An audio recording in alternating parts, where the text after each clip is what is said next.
Bonjour à tous, merci de nous rejoindre. Le Premier ministre ivoirien Patrick Achi a procédé hier à l'inauguration de l'extension de l'usine à Kargil, à Yopougon, zone industrielle. Avec ces nouvelles capacités, le groupe agro-industriel va broyer plus de 170 000 tonnes de fèves de cacao par année. C'est ce que nous apprend Alexis Ouetraogo. La Côte d'Ivoire, premier producteur mondial de cacao, nourrit un ambitieux projet.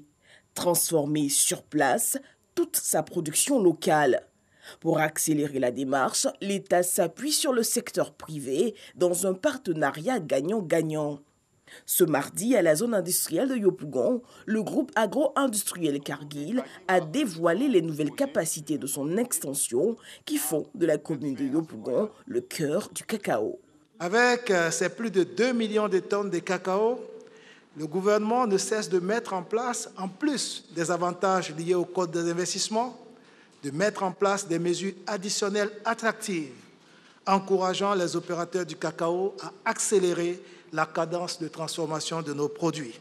La société Kargil s'est engagée à augmenter sa capacité de broyage de 50%, passant ainsi de 110 000 tonnes à près de 170 000 tonnes par an sur les 5 années de mise en œuvre de la Convention.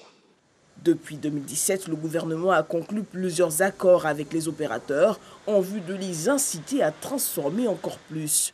Il faut toujours se rappeler que seuls 5 à 6% des 105 milliards de dollars américains créés annuellement dans le monde par cette filière sont captés par nos entreprises et nos paysans.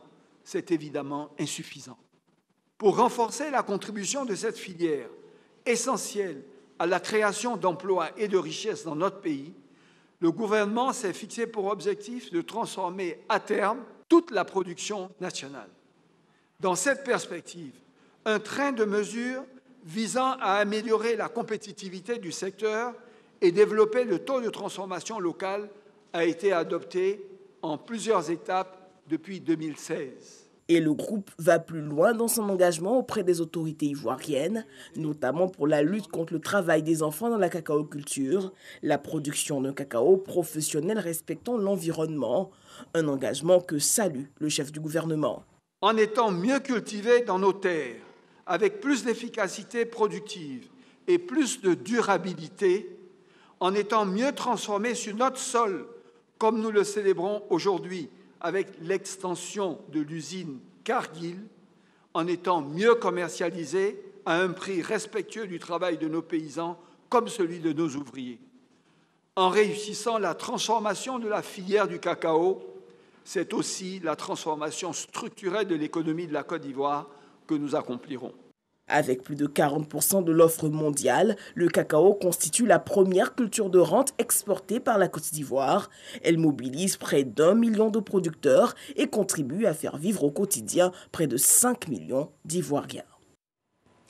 L'IPES-SEGRAE a lancé hier le régime de retraite complémentaire par capitalisation dénommé la complémentaire. Destiné aux fonctionnaires et agents de l'État en activité, ce nouveau produit vient compléter le régime de retraite de base. L'adhérent, à travers son capital, améliore sa pension de retraite. Ce projet s'inscrit dans le cadre de la restructuration du système des pensions publiques initié par le gouvernement depuis 2012. Explication du ministre Adama Kamara, ministre de l'Emploi et de la Protection sociale, sur le plateau du 20h ce mardi. La complémentaire, comme vous le disiez tantôt, est un système d'épargne à consommation différée et sécurisé, qui est constitué par le fonctionnaire et l'agent lui-même, de sorte qu'il est maître de sa situation au moment où il ira à la retraite. Il est bon, Madame Fofana, de rappeler que la complémentaire est le fruit de réformes initiées par son Excellence, Monsieur le Président de la République, lorsqu'il a accédé à la magistrature suprême. Et la retraite complémentaire est le dernier maillon de cette réforme-là, qui permettra aux fonctionnaires et agents de l'État d'avoir une meilleure vie lorsqu'ils iront à la retraite. Alors ce dernier maillon, est-ce qu'il est obligatoire d'y souscrire? Il est obligatoire pour les nouveaux fonctionnaires. J'ai l'avantage d'être avocat. La loi dispose pour l'avenir. C'est la raison pour laquelle il est obligatoire pour les nouveaux fonctionnaires à compter d'aujourd'hui. Mais Alors, il est Samara, facultatif pour les autres. Et les autres vont y adhérer pour la simple raison que la complémentaire est aussi baptisée le régime du consensus. C'est un consensus qui a été trouvé avec toutes les structures syndicales de notre pays. Le plus grand avantage pour le fonctionnaire et agent de l'État, avec l'avènement de la complémentaire, c'est la possibilité pour lui d'être celui-là même qui fait en sorte qu'au moment où il va à la retraite, il est suffisamment cotisé selon ses facultés financières. Et ça, c'est inédit. C'est la première fois en Afrique subsaharienne que ce régime est mis en vigueur. Dans les autres pays, ils n'ont pas le bonheur d'avoir la capacité d'anticipation que notre président de la République a à adresser les problèmes sociaux de notre pays. Le lundi 18 octobre dernier, un troupeau d'éléphants a causé la mort d'un écolier dans un village du département de Didivi.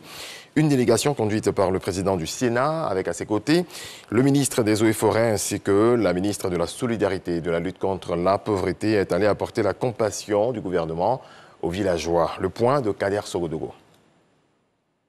Kofi Kwadjo Priva, 12 ans, en classe de CM1, parti à la récolte d'igname en compagnie d'un ami, ne regagnera plus jamais son village. Il a été tué par un éléphant appartenant à un troupeau évalué à une dizaine. Un drame face auquel le gouvernement n'est pas insensible. Des dispositions sont déjà prises pour mettre les populations à l'abri. Nous allons prendre les mesures qu'il faut pour que ce genre de drame ne se reproduise plus. Les instructions ont été données à nos services pour qu'ils soient aux côtés de nos populations, partout où il y a danger, pour sensibiliser, pour que nous apprenions, nous aussi, à être vigilants face aux animaux sauvages, pour que nous apprenions les gestes utiles pour nous protéger. Mais nous allons intervenir aussi pour créer des sanctuaires où ces animaux pourront rester sans menacer la vie des hommes. À Yalombi Kwasikro, la solidarité gouvernementale n'a pas fait défaut. Il est à noter des dons en vivres, non-vivres et en numéraire. 3 millions de francs CFA. Nous vous demandons pardon au nom du président de la République. Nous vous demandons pardon au nom du Premier ministre Patrick Achi, au nom de tous les membres du gouvernement. Nous avons convoqué Yako, cher papa, pour notre fils qui est décédé. Yako à celui qui est blessé et qui est traumatisé parce qu'il a vu, parce qu'il a vécu. Nous voulons rassurer les populations du village. Mon aîné tout à l'heure a parlé, le ministre Zanwa, il vous a donné l'assurance que ce drame ne se reproduira plus. Nous serons à vos côtés. C'est à la tombée de la nuit que la délégation a pris congé du village avec des populations soulagées par l'attention dont elles viennent de bénéficier.